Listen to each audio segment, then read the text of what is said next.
Hi guys, welcome to our YouTube channel Iconic for MBBS. So in this video, we will talk about how to study biochemistry for first year exam. So it is a very difficult and volatile subject.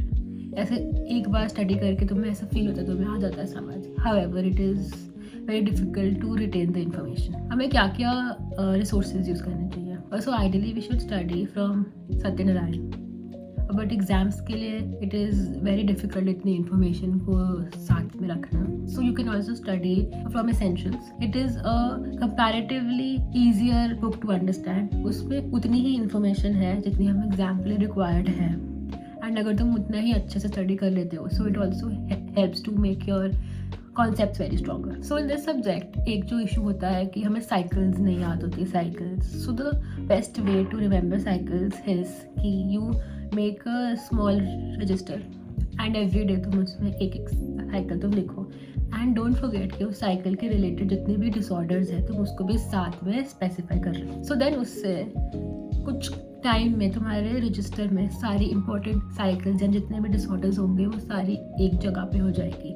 And if you revise them 2-3 times a week also, तो जब तक तुम्हारे exams आएंगे तुम्हें बहुत अच्छे से सारी साइकिल्स हो जाएगी याद. And another trick that you can use is तुम वो साइकिल्स को बार बार प्रैक्टिस करो कि how will you right the same cycle in the exam. Biochemistry में इम्पॉर्टेंस जैसे जितनी भी साइकिल्स होती है तो उनके सारे स्टेप्स तुम्हें बहुत अच्छे से आने चाहिए. उसके रेट लिमिटिंग एंजाइम जितने भी उसमें सबस्ट्रेट थे, उसके जितने भी प्रोडक्ट्स हो रहे हैं फॉर्म, तुम्हें वो हर चीज़ें बहुत अच्छे से आनी चाहिए. एंड वो एग्जैक्टली तुम्हें एग्जाम में रेप्लिकेट करनी होती है. उसके अलावा जो हमारे डिफरेंट टॉपिक्स है that include genetics.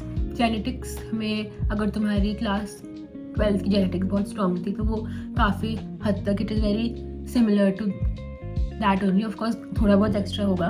Biochemistry is such a subject कि अगर हमने अपने कॉलेज के लास्ट 5-7 ईयर्स के सारे डिफरेंट टाइप्स ऑफ क्वेश्चंस अच्छे से सॉल्व हो गए हमसे तो हमें एग्ज़ाम में ऑलमोस्ट हर चीज़ ही आती हो. बिकॉज अगर उसमें topics are very specific and उन स्पेसिफिक टॉपिक्स से ही मैक्सिमम आते हैं questions. For example amino acid, so उससे हमें श्योर है कि एक ना एक शॉर्ट नोट आएगा from a specific disorder.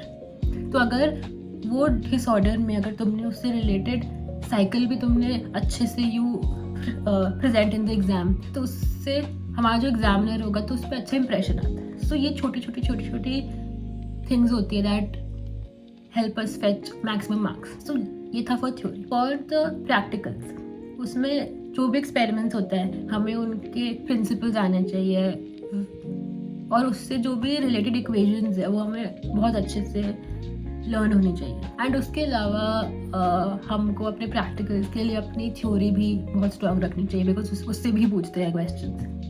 And उसके अलावा जितने भी स्पॉटर्स एंड इम्पॉर्टेंट स्पॉट्स होते हैं वो भी बहुत इंपॉर्टेंट होते हैं.